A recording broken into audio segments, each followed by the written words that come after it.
Saoirse, we're on the train, in Fintown, Lough Finn.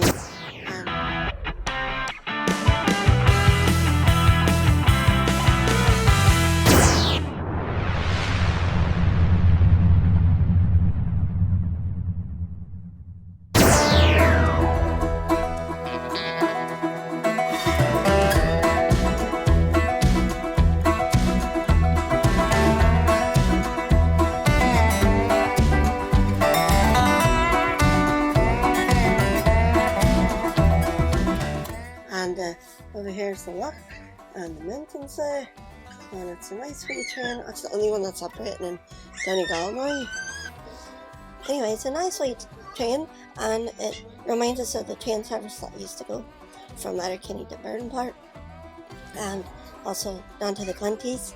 And this is part of the railroad that went to the Glenties, and then also down to Ballyshannon, and of course over to Dara and that direction as well. So anyway, it's still exciting, and get a choo-choo train. We're trying to wait for a sunny day, but this is September now, and so now they're only running on Sundays. So we wanted to catch it before they went to the winter hours are closed for the off season. So we'll see.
So we're underway now, and we're going out 2 miles that way, and then we'll have a wee talk from the conductor, and then we'll come back heading this way. So right now the train's going backwards because it just goes down the line and then back.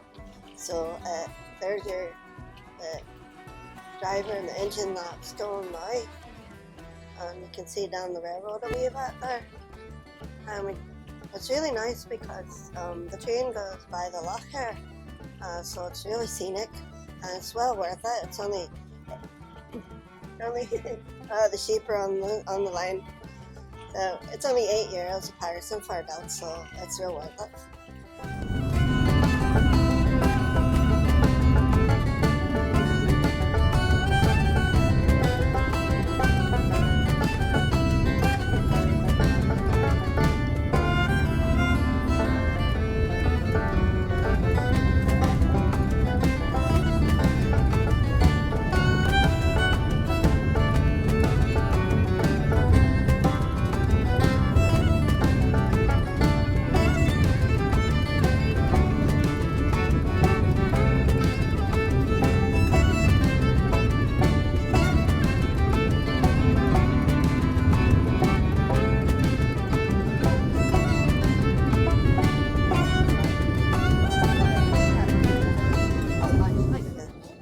Recording.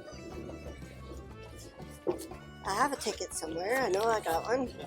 It says, come on, try knock nGaeltacht there. Is that the one? Sinead? I don't know, but I'm from Ukraine. Oh, well, dobry dzień. Yeah. So that was the conductor, and he's from Ukraine, so we were talking Russian. and he's been here for about a year and been working on the train for this season. And so it's really nice to meet people from different parts of Europe, and they're working here in Ireland, so it's unique.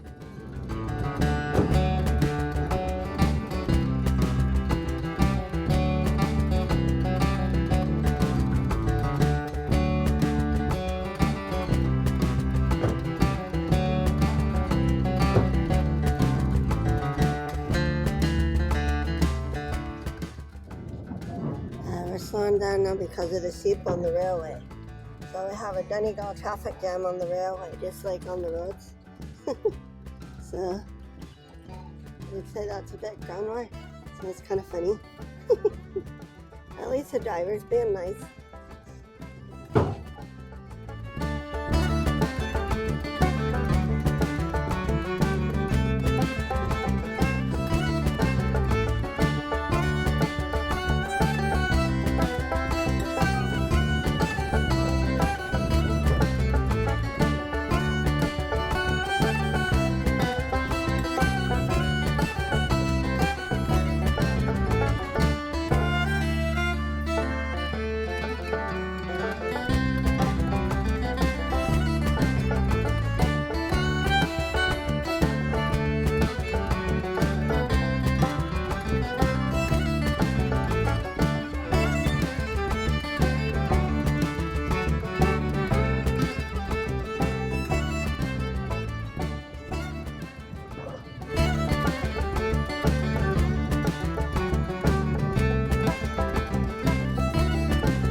After the Second World War, road transport became available and started to compete big time with the railway. Started to lose money, and they couldn't compete. So they had to rationalise, and so they closed down this line here first, and they closed it for passengers in 47, they closed it for freight in 49, and it was lifted completely in 1952-53. They lifted all the sleepers and rails and iron bridges and stuff, and so they built altogether 23 of these rail cars, and of the 23, there's 6 still in existence. There's this one here, number 18. There's number 12 in at the Foyle Valley Museum. There's 2 up in the Ulster Folk and Transport at Cultraha near Belfast, and there's 2 over in the Isle of Man. And this car here was built in 1940. It spent most of its time on the southern line between Stranorder and Donegal, Ballyshannon. It did work along here okay for short periods while the regular rail car would be out of service here for maintenance or whatever.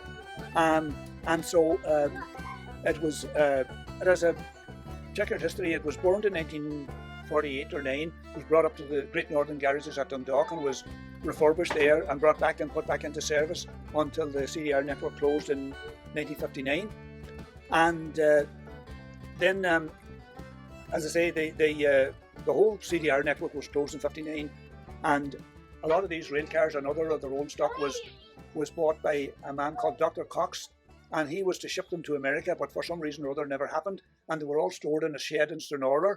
And when the company went out of business, there was nobody to look after anything, and the shed started leaking over a long period of time because there was nobody really to look after things. And of course, the rain got in and got into the rail car, and it didn't react very well with it. So anyway, it was lying there for until sometime in the 1980s, and there was a group in Northern Ireland called Northwest of Ireland Railway Society, and they approached the IFI for funding to have it restored, and the restoration that's what we see here today. Now, I'm told the upholstery is new, the metal and the chrome part of the seating is not.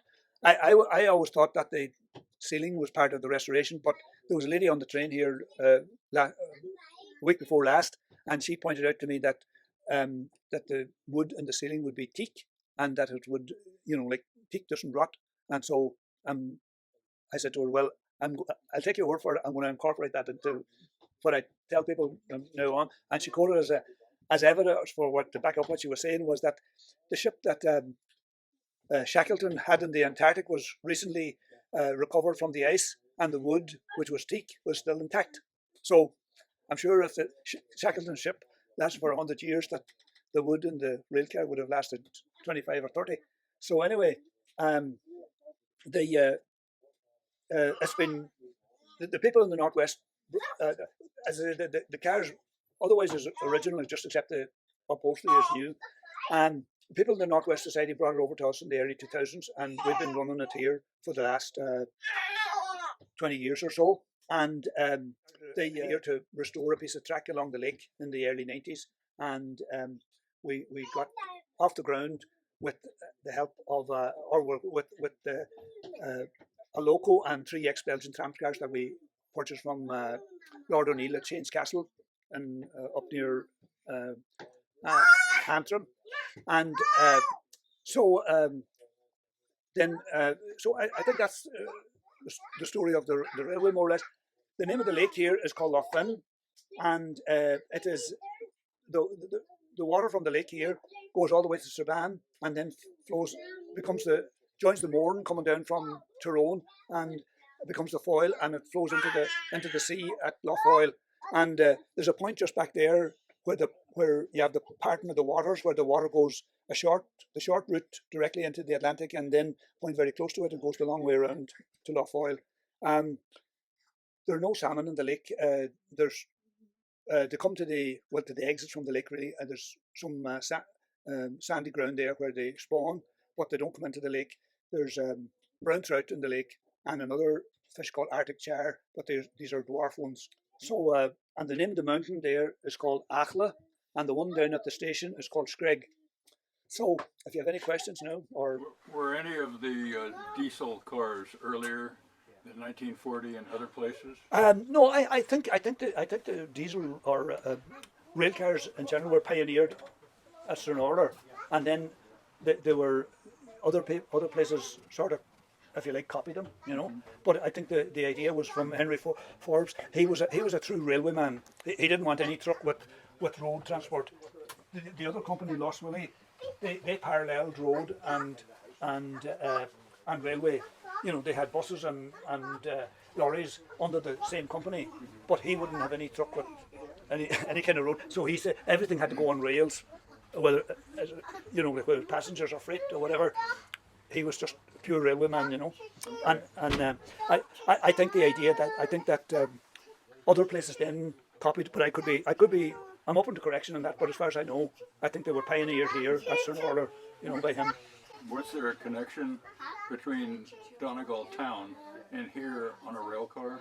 No, you have to go to Stranorlar and then go through Barnes Gap to Donegal town. And there was no railroad connection. There was no rail. There's no direct way, across from here. You have to go Stranorlar and then go that way. And the same way, there's no connection between here and Burtonport, where the Lost Willie was. You'd have to go to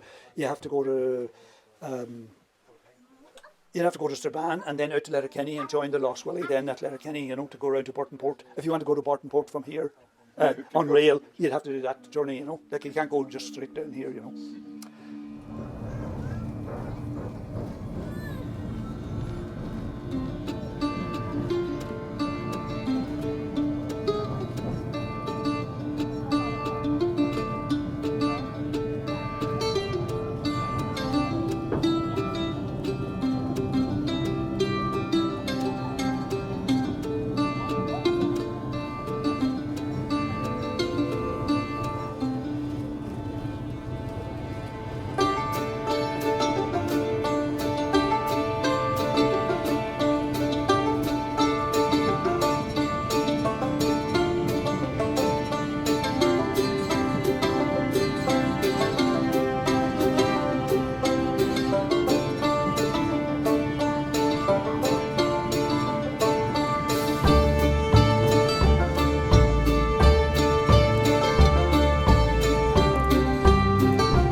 Thank you.